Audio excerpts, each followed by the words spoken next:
नमस्कार दोस्तों। मैं आप लोगों के सामने एक बहुत ही महान शख्सियत,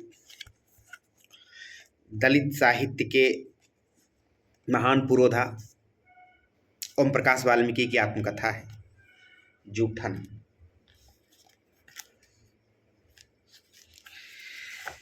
ये 2 खंडों में है। ये पहला खंड है। इसको एक बार जरूर पढ़ना चाहिए। बहुत ही मार्मिक कहानी है, आत्मकथा है, जो कि उन्होंने हूबहू कलमबद्ध किया है जैसा कि उन्होंने जिया है। तो एक बार इसको अवश्य पढ़िए समय निकाल करके, और जिसके पास समय नहीं है उसके लिए मैं थोड़ा थोड़ा पार्ट बाय पार्ट पढ़ करके सुनाता हूँ। सुन करके अपनी अपनी प्रतिक्रिया दीजिएगा। ये आत्मकथा आप लोगों की कैसी लगी, तब फिर मैं आगे सुनाऊंगा।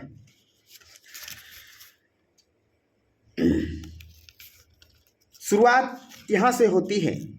कहते हैं कि हमारा घर चंद्रभान तगा के घर के सटा हुआ था। उसके बाद कुछ परिवार मुसलमान जुलाहों के थे। चंद्रभान तगा के घर के ठीक सामने एक छोटी सी जोहड़ी थी, जिसने चूहड़ों के बगड़ और गांव के बीच एक फासला बना दिया था। जोहड़ी का नाम डब्बो वाली था। डब्बो वाली नाम कैसे पड़ा कहना मुश्किल है। हाँ, इतना जरूर है कि इस डब्बो वाली जोहड़ी का रूप एक बड़े गड्ढे के समान था, जिसके एक ओर तगाओं के पक्के मकानों की ऊंची दीवारें थी, जिनसे समकोण बनाती हुई झीबरों के 2-3 परिवार के कच्चे मकानों की दीवारें थी। उसके बाद फिर तगाओं के मकान थे। जोहड़ी के किनारे पर चूहड़ों के मकान थे, जिनके पीछे गांव भर की औरतें, जवान लड़कियां, बड़ी बूढ़ी, यहाँ तक कि नई नवेली दुल्हनें भी इसी डब्बों वाली के किनारे खुले में टट्टी फरागत के लिए बैठ जाती थी।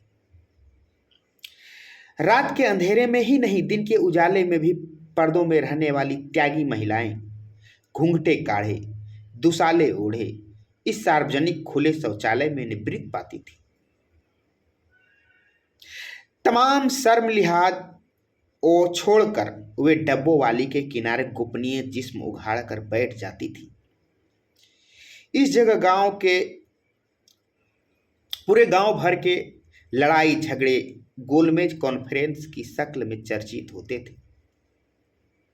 चारों तरफ गंदगी भरी होती थी, ऐसी दुर्गंध कि मिनट भर में सांसें घुट जाए।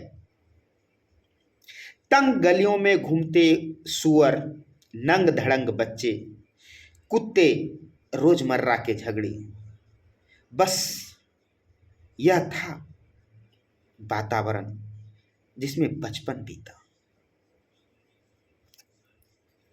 इस माहौल में यदि वर्ण व्यवस्था को आदर्श व्यवस्था कहलाने वालों को 2-4 दिन रहना पड़ जाए तो उनकी राय बदल जाएगी।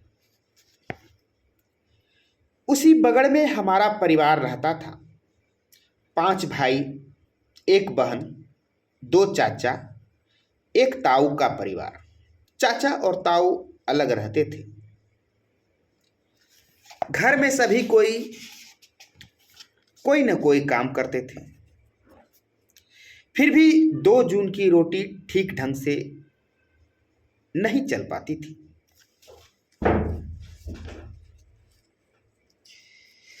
तगाओं के घर में साफ सफाई से लेकर खेती बाड़ी, मेहनत मजदूरी सभी काम होते थे। ऊपर से रात बेरात बेगारी करनी पड़ती। बेगार के बदले में कोई पैसा या अनाज नहीं मिलता था। बेगार के लिए ना कहने की हिम्मत किसी में नहीं थी।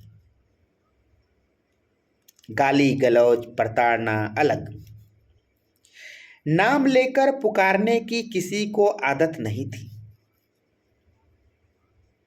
गा उम्र में बड़ा हो तो ओ चूहड़े, बराबर या उम्र में छोटा हो अबे चूहड़े के, यही तरीका या संबोधन था।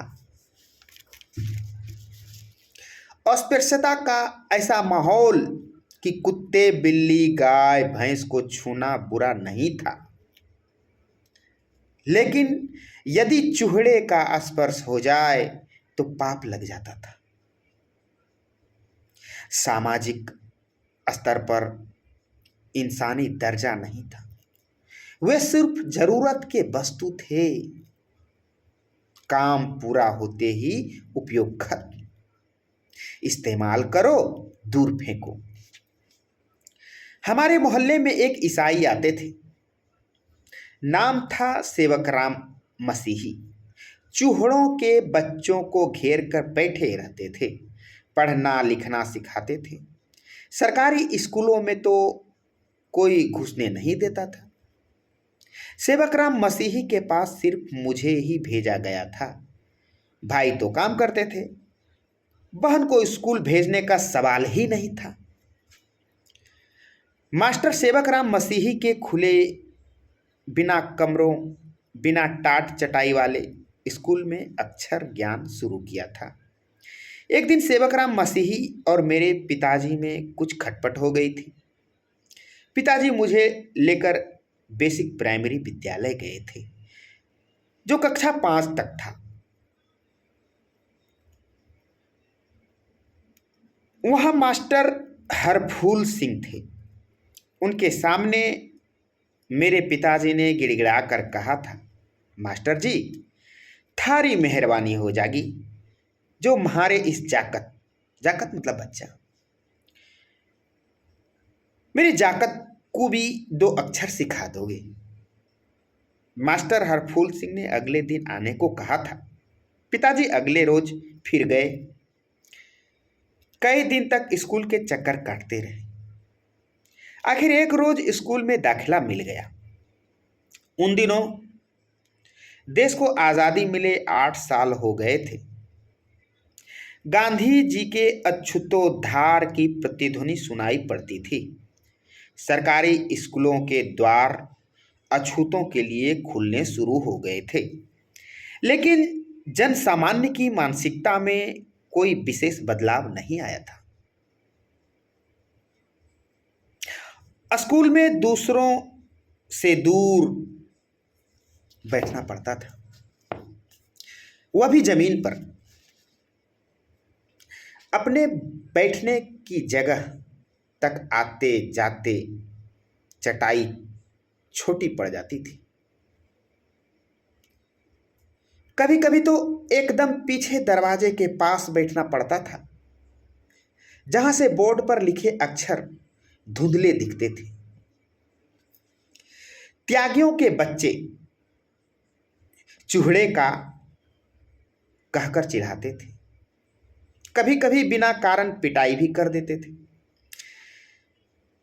एक अजीब सी यातनापूर्ण जिंदगी थी, जिसने मुझे अंतर्मुखी और चिड़चिड़ा तुनक मिजाजी बना दिया था। स्कूल में प्यास लगे तो हैंडपंप के पास खड़े रहकर किसी के आने का इंतजार करना पड़ता था। हैंडपंप छूने पर बवाल हो जाता था। लड़के तो पीटते ही थे, मास्टर लोग भी हैंडपंप छूने पर सजा देते थे। तरह तरह के हथकंडे अपनाए जाते थे ताकि मैं स्कूल छोड़कर भाग जाऊं और मैं भी उन्हीं कामों में लग जाऊं जिनके लिए मेरा जन्म हुआ था। उनके अनुसार स्कूल आना मेरी